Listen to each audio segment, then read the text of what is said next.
Like and subscribe to my channel and click the bell icon to get new video updates.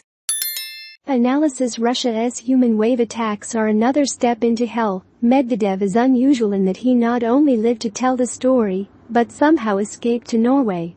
Most others in his situation are not so lucky. As the war nears its first anniversary, more and more Russians are becoming in Ukraine. Both regular soldiers and Wagner mercenaries are treated by their superiors as cannon fodder.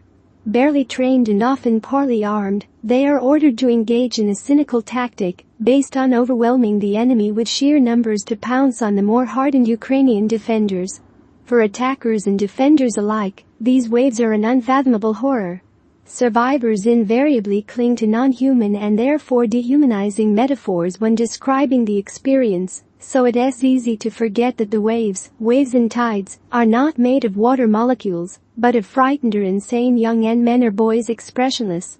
The barrels of our machine guns turned red and warped from overheating. The alternate premise is terror of someone and something even worse than the enemy soldiers up front.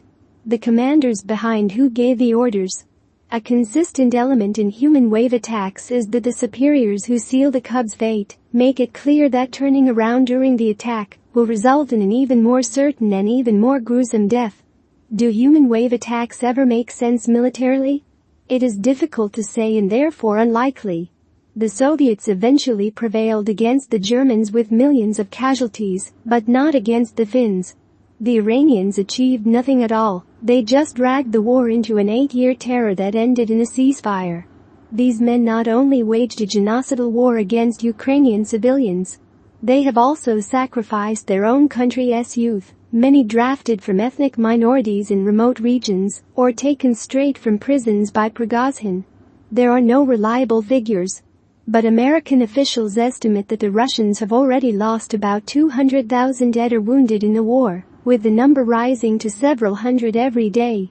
The Chinese treated their soldiers like bullets, not people, the South Korean veteran recalled.